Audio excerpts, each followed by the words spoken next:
Hi friends, தம்பிக்கு பிடிச்சமான இடம் ஒன்று மன்னார்குடியில் இருக்குது. அவர் ரொம்ப நாள் கேட்டுக்கிட்டு இருக்கிற அம்மா என்னை கூட்டிகிட்டு போமான்னு. அதான் இன்றைக்கி போக போகிறோம். நான் எந்த இடத்துக்கு போகிறேன் கூட்டிகிட்டு போகிறேன்னு சொல்லிவிட்டு சஸ்பென்ஸாக உங்களுக்கு காமிக்கிறேன். எத்தனை போர்டு வச்சுருந்தாலும் இங்கே பாருங்களேன், சின்ன குழந்தைங்க எல்லாரும் பண்ணுற வேலையை 3rd ஸ்டாண்டர்ட் வந்து இன்னமும் பண்ணிக்கிட்டு தான் இருக்கேன் நான் யூனிக்கா. அங்கே பாருங்கள். ஓகே பாப்பா, கிளம்பலாமா? வா வா, உனக்கே தெரியாது அந்த இடம். நான் எந்த இடம் கூட்டிகிட்டு போகிறேன் பார்ப்போம்.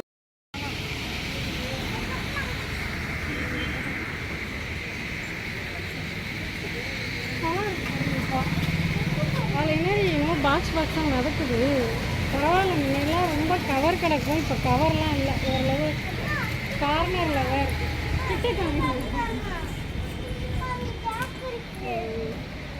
அப்படியே போமா, ஆடு போஸ் கொடுக்குது. வீடியோக்கு ஆடும் போஸ் கொடுத்துக்கிட்டு இருக்குது.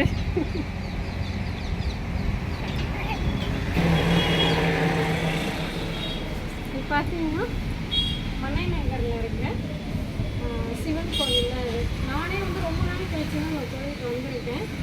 திடீர்னு கிளம்பியதுனால பூ மட்டும் வாங்கிட்டு வந்திருக்கேன்.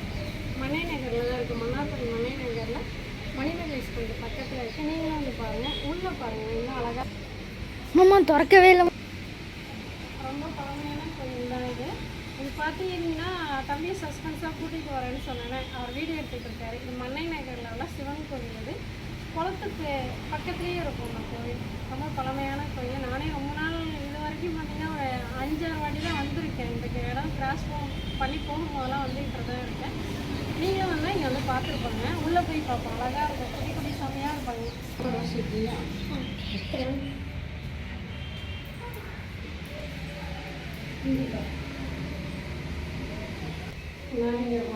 போகலாம். பாப்பா ரோஸ் வச்சுருக்காங்க. அன்றைக்கி அழகாக இருக்குது,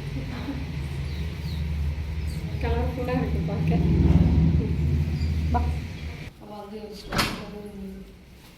வைக்கிறேன்.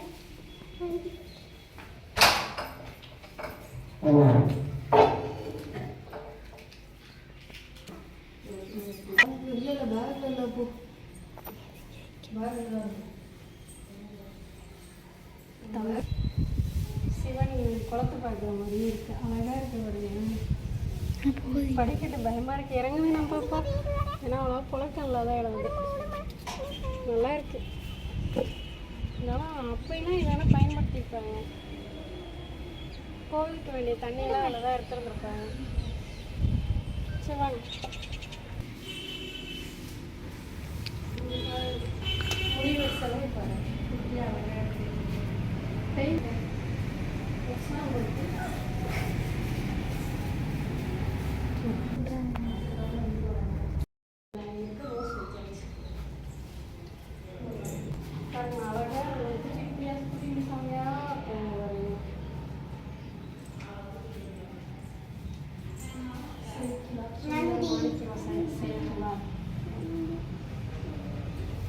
இங்கே வாமா பாருங்க, குளிக்கு தான் போகலாம்.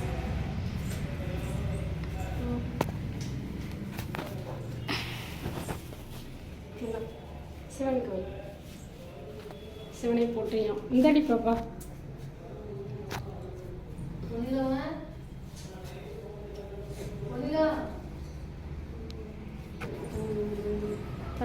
கும்பம் பாருங்களேன், சின்ன சின்னதாக இருக்கு. கும்பம் சின்ன சின்னதாக குட்டி குட்டியாக இருக்கும் பாருங்களேன். இதுலேயே திருப்பம் உடனே விடாது. இது கட்சி வைக்கிறப்பா இங்கே பாருங்க, தொடக்காதுமா. இதான் பூ வச்சுட்டு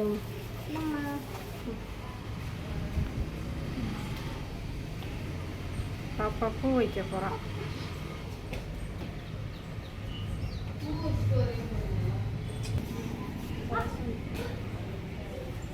மாரியம்மன், ஆஞ்சநேயர், கருடாவா, நாகர், மாரியம்மன், நாகர்.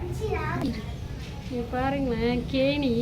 இங்கே வந்தவங்க சாமி கும்பிட வரவங்க சுத்தமாக பண்ணுறதுக்கு வர மாலை. இங்கே பாருங்கள் எவ்வளோ கஷ்டமாக இருக்குது. ஃபுல்லாக எண்ணெய் கவர் தான் கிடக்கு. சரி, எவ்வளோ கஷ்டமாக இருக்குது பார்க்க. பிரம்மா.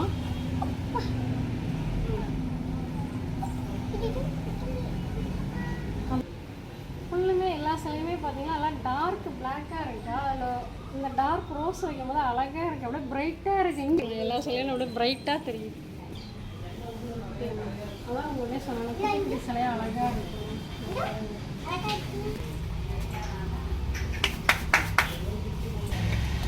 இந்த சண்டைக்கீஸ்வரரை எல்லாரும் கைத்தடி செவுட்டு சாமியார்னு சொல்லுவாங்க. இது செவுட்டு சாமியார் கிடையாது. இது உண்மை என்னன்னு பார்த்தோம்னா இவர் எப்பயுமே வந்து சிவனையே நினச்சிக்கிட்டு இதை நம்ம இந்த இடத்துலேருந்து இங்கே டைரெக்டாக பார்த்தோம்னா உள்ள சிவன்னு தெரிவார். அவரே நினச்சி அவர் தியானம்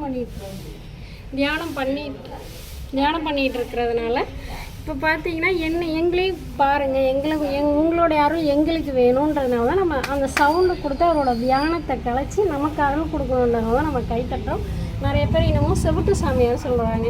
இப்போ தெரிஞ்சுங்க, இவர் செவிட்டு சாமியாரோட இல்லை, இவர் எப்பயும் சிவனை பார்த்து தியானம் பண்ணுறதுனால எங்களையும் பாரு, எங்களுக்கு அருள் தாருங்கன்றதுனால தான் நம்ம கிளாப் பண்ணி சாமி கும்பிட்றோம். ஓகேவா?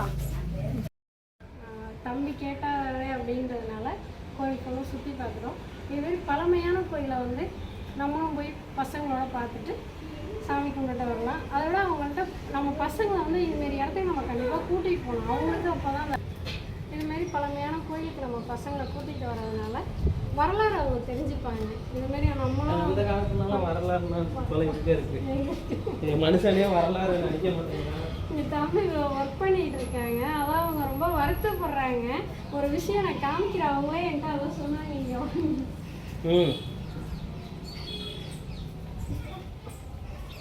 சொல்லுங்க, மனுஷனுங்க செய்யறத வந்து செவுத்துல எழுதியிருக்காங்க, 4 பேர் வந்து படிச்சுட்டு போவாங்க. பாருங்க, நீங்களே பாருங்க, அங்கே ட்ரே வச்சிருக்காங்க, என்ன வழக்கு ஏற்றுறதுக்கான ட்ரேவும் அங்கே வச்சிருக்காங்க. ஆனால் இங்கேயும் வந்து அவங்க கோவில் சார்பாகவே வழக்கு வச்சிருக்காங்க. இதில் ஊற்றி ஏற்றலாம். இங்கே நீங்களே பாருங்க, இங்கே ஒரு வழக்கு, இங்கே ஒரு வழக்கு இருக்கு. இந்த துணி இருக்கு, நல்லா காத்தடிக்கும் போது இந்த அனல் படம் பத்திக்கிட்டுங்க பத்திடுச்சு. அதுங்களுக்கு அறிவு இல்லை. இந்த ஆளே பாருங்க, அந்த பிரம்மாட்டெல்லாம் அப்படி வைக்க கூடாது.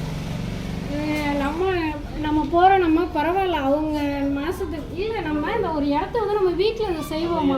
என்னையும் வலியுது, அவங்களுக்கு தெரிய மாட்டேங்குது. ஒரு தட்டில் ஏற்றி கடவுளை நல்லா நின்று கும்பிட்டாரே போதும்.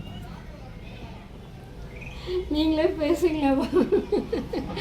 இதான் கஷ்டமாக இருக்குது. அனல் அடிக்கடிக்க தம்பியே சொல்கிறாங்க, இங்கே ஒர்க் பண்ணுறவங்க தான் அவங்க, அந்த தம்பி அவங்களே சொல்கிறாங்க ஒரு வாட்டி பத்திக்கிடுச்சிக்கா அப்படின்னு. சரி, இப்போ வீட்டில் இங்கே வந்து ஏற்றிட்டு போயிருக்காங்கல்ல, இதுவே வந்து நம்ம வீட்டில் இப்போ எடுக்கிறாங்க பாருங்களேன். இங்கே பாருங்க என்ன எவ்வளோ அழுக்கு இருக்கு பாருங்க. அவங்க எவ்வளோ கஷ்டப்பட்டு இதை வந்து, ஏன்னா இது வந்து பழமையான கோயில் வர, நீங்களே பாருங்களேன், இந்த இடம்லாம் மண்ணு பூத்துருச்சு, கொட்ட ஆரம்பிச்சிருச்சு. இதையெல்லாம் அவங்க வந்து ரொம்ப டேமேஜ் ஆனா அவங்க வேலை செஞ்சுருக்காங்க. இங்கே பாருங்க, இதில் தான் சூடை ஏற்றிருக்காங்க. சூடை ஏற்றினதான் இந்த பாருங்க, இதை தொடச்சா கூட அவங்களுக்கு ஒரு புண்ணியமாக இருக்கும் போல. நான் ரொம்ப வருஷம் கழிச்சு இங்கே வர்றதுனால தான் எனக்கு இது தெரியல. வேற இல்லை, இவங்க ஏதோ கோவில் மூலியமாக இவங்க வந்து எதுவும் ஏற்பாடு செய்யாமல் இருந்தால் பரவாயில்ல. அவங்க எல்லாமே ட்ரேலாம் வச்சுருக்காங்க, அந்த ட்ரேவை அவ்வளோ க்ளீனாக வச்சுருக்காங்க. இந்த தம்பியே சொல்கிறாங்க ஒரு வாட்டி காற்றுல வந்து அனல் பட்டு இது எரிஞ்சிருச்சுக்காங்க. இங்கே பாருங்களேன், இதில் எல்லா எண்ணெயும் ஊற்றி வரவங்க எல்லாம் இதுலேயே ஊற்றி இதிலே ஏற்றுனா வந்து ரொம்ப நேரம் எரியும் அந்த இது. அதுவும் நமக்கு புண்ணியம் தான். இந்த பாருங்க, கஷ்டமாக இருக்குது பார்க்கவே. நம்ம வீட்டில் செய்வோமா? இதுமாரி நம்ம வீட்டில் சாமி ரூமில் போட்டு தொடச்சி லைஸால் அதை இதையும் ஊற்றி தொடச்சி இழுத்து எல்லாம் சுத்தம் பண்ணி வழக்கேற்றி இதில் விவசாயம் வைப்போமா? நம்ம அங்கே கொஞ்சம் நேரம் வச்சுட்டு போயிட்டாங்க. சரி, அவங்களுக்கு தெரிஞ்சு அதான் இனிமேல் கோயிலுக்கு போகிறவங்க இதுமாரி பண்ணாமல் இதை எடுத்து வச்சுருங்க. தம்பியை எடுத்து வச்சுக்கிட்டு இருக்காங்க. அதில் வந்து பாருங்க, தம்பியே சொல்கிறாங்க, இந்த கிணத்துல தான் அவங்க தண்ணி எடுத்து சாமிக்கு வந்து அபிஷேகம் பண்ணுவாங்களாம். கோயிலுக்கு நமக்கு எதுக்கு வரும்? நன்மையை தேடி தான் வரும். எவ்வளோ கவர், எண்ணெய் கவர் கிடக்கு பாருங்களேன். அது போடும்போது நம்ம வீட்டில் இதுமாரி செய்வோம்னா அவங்க யோசிப்பாங்களா? உண்மையிலே அவங்க வருத்தப்படுறதும் பல மடங்கு நமக்கும் அந்த மனசு பாரமாக இருக்குது. இந்த கோயிலுக்கு ரொம்ப நாள் கழிச்சு வந்தாலும் நிம்மதியாக வரல, நிம்மதியை தேடி வந்தோம். இது பார்த்தோன்னே ரொம்ப எனக்கே கஷ்டமாக இருக்குது. எவ்வளோ எண்ணெய் கவர் பாருங்கள். ஏன்னா பழமையான ரொம்ப நாள் கவரும் கிடையாது, எல்லாம் புதுசாக அப்படியே கலர்ஃபுல்லாக தான் இருக்குது எல்லா கவருமே. இனிமேல் யாரும் இந்த தவறுலாம் செய்ய வேணாம்ப்பா. இந்த வீடியோ இந்த இதுமாரி போட்டிருந்தவங்க இந்த வீடியோ பார்த்தா கூட இனிமேல் செய்யாதீங்க. நல்ல இடமா இருக்குங்க. அம்மா தான் இங்கே எல்லாம் எடுத்து போட்டுக்கிட்டு இருக்காங்க. அவங்க சொல்லும் போதே சாப்பிட்டாங்கன்னா அதை சாப்பிட்டுட்டு அவங்க தனித்தனியாக பாத்திரம் குண்டாலாம் வச்சுருக்காங்க. அன்னதானம் பண்ணும்போது அதில் போடுங்கன்னா பெரிய இடத்துல சொன்னேன். நீங்கள் சொல்லி நாங்கள் கேட்கணுமா? அவங்க நிர்வாகத்தில் உள்ளவங்க சொன்னால் தான் கேட்போன்றாங்களா? அவங்களே சொன்னாங்களாமா? நீங்கள் என்ன நடக்குது? வேற என்ன நடக்குது? நீங்கள் என்னம்மா சொன்னாங்க? இதுவுமே இதாக செய்யாதீங்க, கொஞ்சம் திருத்தா செய்யுங்கன்னாக்கா நீங்கள் சொல்லக்கூடாததெல்லாம் ஐயர் தான் சொல்லணும். அது ஐயர் உள்ளே அர்ச்சனை பண்ணுவாங்க. அப்போ இவங்க சாப்பிட்டு தூக்கி போடுற எண்ணெய் கவரம் அதெல்லாம் அவங்க பார்த்துட்டு இருப்பாங்களா? இவங்க ஒன்று ஒன்றா இப்போ நான் வரும்போது இந்த இலை விழுந்தா கூட எடுத்து போடுறாங்க. ரொம்ப கஷ்டமாக இருந்துச்சு. சரி, இப்போ நம்மளும் கோயில் சுத்தமாக இருக்கணும்னு நம்ம நினைக்கிறோம்ல. அதான் வீடு மாதிரி நினச்சி இப்போ உங்களுக்கு நேராகவே காமிச்சேன். அந்த அகில் விளக்குலாம் நானே எடுத்து வரேன். சூடை ஏற்றிருக்கேன். இப்போ தான் வேலை பார்த்துருக்காங்க. அந்த கல்லெல்லாம் பதிய வச்சு புது கல்லாக தான் இருக்குது. அந்த சூடத்தை ஏற்ற அது ஃபுல்லாக அப்படியே கருப்பாகிடும். நம்ம வீட்டில் புதுசாக வீடு கட்டி அந்த வேலை செய்வோமா? நம்மளோட சாமி ரூமில் அதுமாதிரி செய்வோமா? சரி, இனிமேட்டு யாரும் செய்யாதீங்க. இந்த வீடியோ பிடிச்சிருந்தா லைக் பண்ணுங்கள், ஷேர் பண்ணுங்கள், சப்ஸ்கிரைப் பண்ணுங்கள். தேங்க்யூ. தேங்க்யூம்மா. அப்புறமா